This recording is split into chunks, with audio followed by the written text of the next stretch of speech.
6 episode on Everything with TMS. My name is Margaret Sandy and this is my YouTube channel. I am so happy to be back here making this video. I've been away for about a month and some weeks, but I assure you this time it wasn't a creative block or anything like that. It was just I was having issues with my health, and I'm here to the glory of God to tell you guys that I am Helen Hattie and I am 100% healthy. So thank you guys for those of you that checked up on me because you didn't see me online.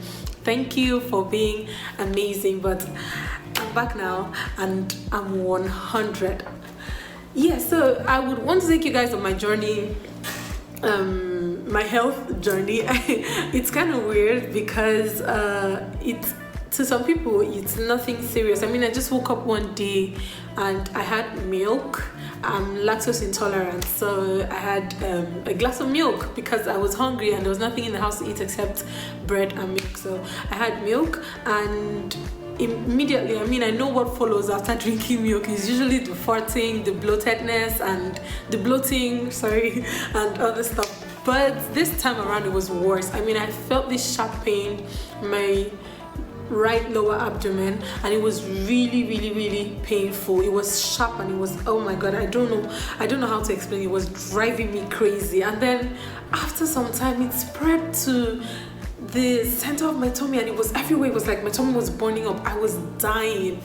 I mean, I called everybody that has any affiliation with medicine, whether you're a dietitian or a medical doctor. As far as I have your number on my phone, I am sure to have called everybody because I was panicking. I mean, I realized that it wasn't the usual discomfort that comes with drinking milk. I mean, I knew it was something. So I called my friend, my very good friend Chibuzo, whom I owe so many thanks because, man, that nigga has been patient with me. I have called Chibuzo in the middle of the night. I have texted. I have gone to his office. I have disturbed that poor guy. But I mean, shout out to you, Dr. Chibuzo, you're amazing. So yeah, I called my friend Chibuzo and he told me to come to the hospital, which I did. I went to the hospital for an expert opinion and I was asked to do a scan, which I did. I did the scan and they told me it was acute appendicitis. Oh my god. I mean, I know appendicitis is a thing, right? I mean, most of my sisters have gone through the operation, but I didn't think it would happen to me, which is crazy because we always do not think stuff like this would happen to us, right? Man, so this, I was told I have to undergo the operation immediately. Okay, so this is me, Margaret Sandy, with like 5k in my account, and these people are here telling me I have to undergo appendectomy, and how much is appendectomy? Is like 180 to 200,000 or 150 to 200,000, about that. And I am just lying down. I just went back to my house and was lying down and I was so pissed. I was depressed. I was asking God, why me and why now? Most importantly, why now? Like, this is not a great time to go to the hospital. This is not a great time to do and to have any health concerns at all because of the pandemic. But this is happening to me and I'm a long way away from home, you know. Like, my sisters are all the way in Akwa Ibom, and I mean, they would know how to handle this better. Me, I'm just a child. Like, are you kidding me? How do I have to handle? Oh my god, I was going crazy. I was depressed. Shout out to my housemates because they're amazing people. I mean, I gave them the time of their lives, especially Promise Ewan. She was stressed, she was tired, she didn't know what to do with me. So I took to the group chat with my friends to tell them that this is what is happening, and I went to tell my sisters as well. My sisters were panicking. Oh my god, what are we going to do? This and that. Can you try and come? I mean, although there is the lockdown, people are still traveling. Can you come back to Akwa Ibom? I'm here. Like, they said I need to do this surgery as soon as possible, and you guys are telling me I need to come back to you. Like, it's not possible. But then when I started hearing the amount for the surgery, I had to ask my sister to ask doctors in Akwa Ibom, maybe it's going to be less expensive. They started asking. It came up with 150, some people said 120, some people said 130. The teaching hospital said 102,000 plus your blood. You have to buy the blood, you have to buy your medications yourself. You have to pay for bed space, 2,000 naira a night. So I just figured it's about the same thing. So how about I just do it in Lagos? I mean, I'm going to already spend like 20-something K going back to Akwa Ibom, so I might as well just do it here. So I decided to do it. But then the billion-dollar question, where is the money? Because Swift Girl was broke. No money anywhere. I laid down and I thought, and I thought, and I thought, and I was so damn depressed. But okay, the good news is my family sent me some money, and it wasn't enough anyway, but but I mean, it was a start to something great. And then I was still in the house thinking, what am I going to do? Where am I going to get money from? I didn't even want to tell my friends, because I mean, everybody's going through so much, and I know if I tell them, they are obviously going to want to go out of their way, and I did not want to be a bother to anybody. So it's me just lying down in the living room and thinking, what the hell am I going to do? Where am I going to get this money from? And piggy vest, savings, we have put it in safe lock. There is no way we can draw out the money until the desired date. So what what is the girl gonna do? Oh my Lord. So unknown to me, my housemate, one of my housemates, had gone to the group chat. She had created another group chat, and my friends started donating money without my knowledge. I mean, I didn't know. And these are girls that nobody's working this period. Everybody's going through so much house rent issues, you know, just basic issues. Everybody's having their problems with cash and everything. But guess what? In less than 24 hours, my girls had raised the remainder of the cash.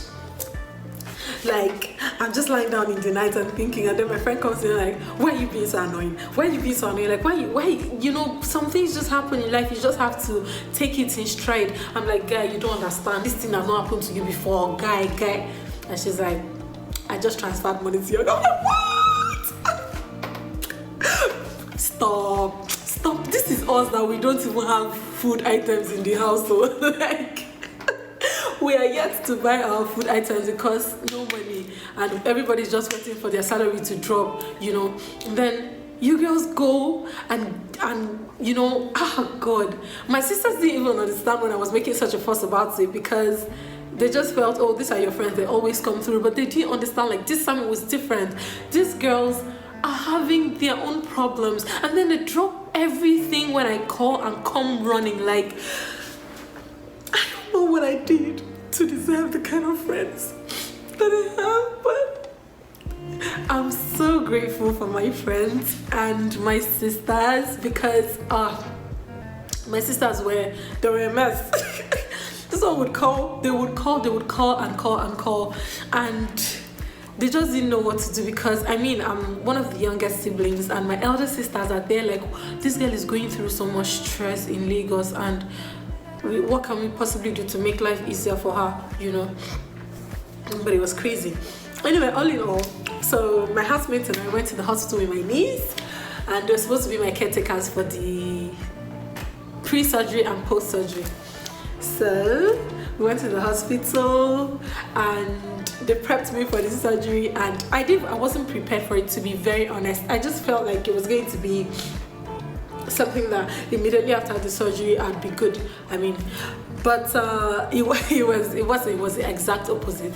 So I went in prepped for the surgery. I was so skeptical. I was fidgeting the whole time, because I mean, that is a very unpredictable situation where you're not in control of your body, and I like to be in control, but I just wasn't at the time, and I didn't have any other choice than to trust the process, trust the doctor, and trust God, you know. So the doctor started up the process. Before you know it, I was out of it. I didn't know what was going on. They were tearing my body, and I was sleeping. I could not hear anything. And then sometimes I'll come up and I'll be saying, damn it, because that thing was making me go crazy. But then I would slip back into unconsciousness and everything. But then after the surgery, they took me back. Like, I could feel myself being lifted like a log of wood to the room, to the hospital room where I was going to be kept.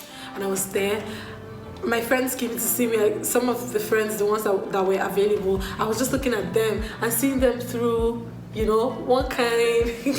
They were just standing, they were so scared, they were so worried that I wasn't going to wake up. I could see them, I couldn't say anything, I was so uncomfortable.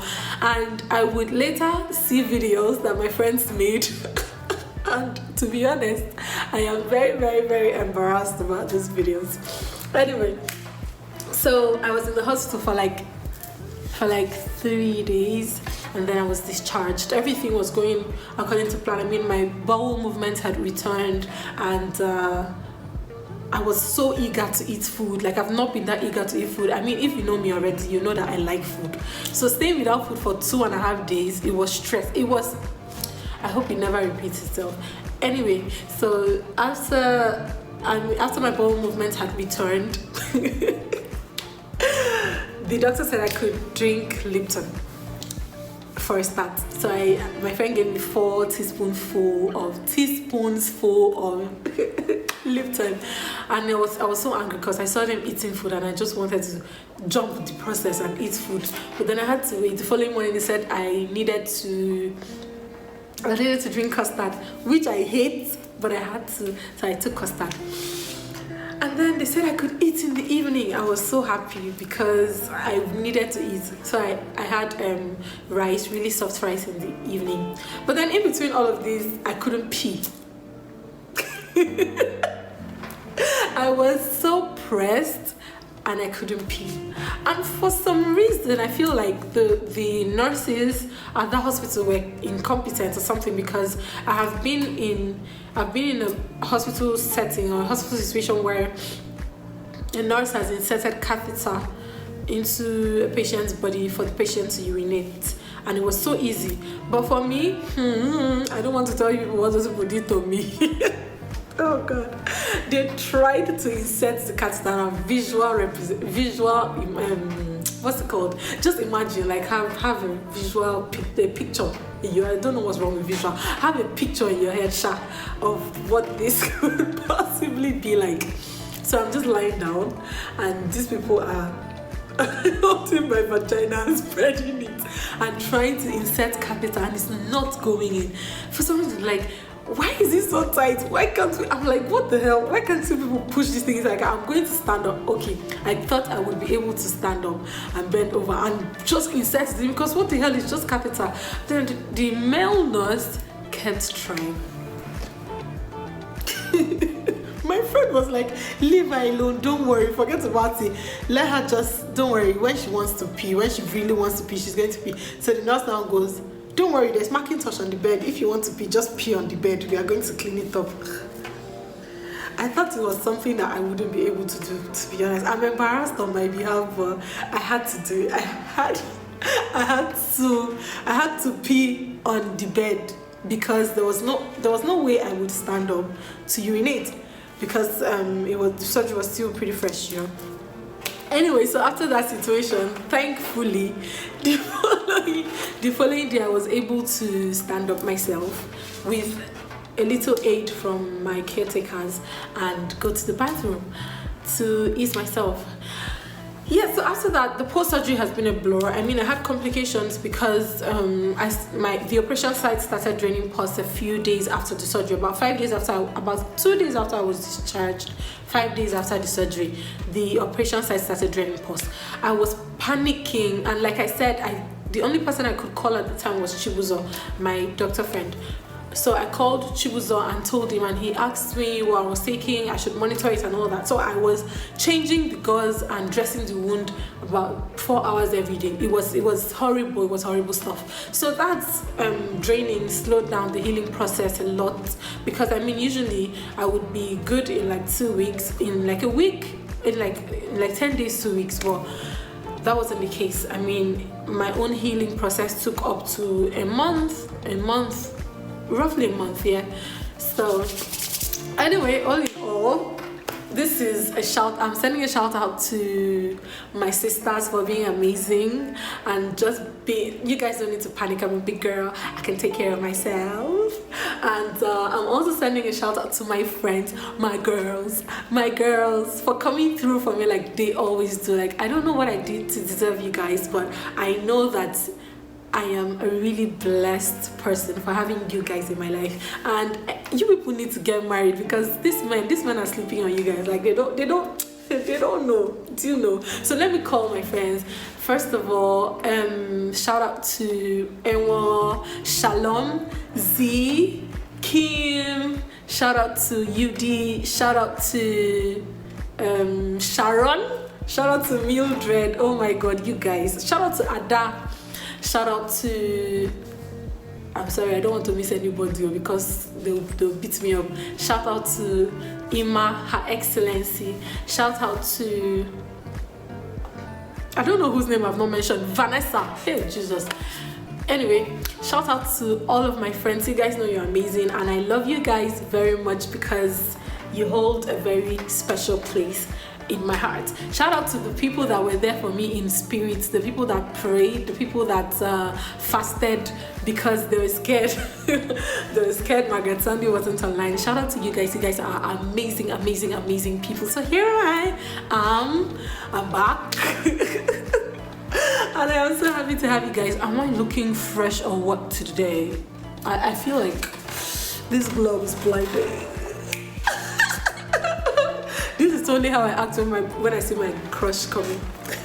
So thank you guys so much for watching. This is my operation journey, and I hope nobody has to go through what I went through. I mean, appendectomy is not supposed to be something that stresses anybody out. It's a really simple and straight to the point procedure. So I feel like whenever you experience pains like that, you just need to go straight to the hospital for a scan and go to a reputable hospital. It's not just about the amount. I mean, when it comes to health, the price should be non-negotiable. So you should go to a reputable hospital with a doctor that you trust to undergo the surgery, because I mean, during surgeries a lot of unpredictable things happen, complications occur, and you need somebody that knows what they are doing to handle you on the surgical table. So I hope nobody has to go through any surgery. But if you have to, don't worry, don't panic. It's a non-complicated procedure. So thank you guys so much for watching, and I love you guys. Bye.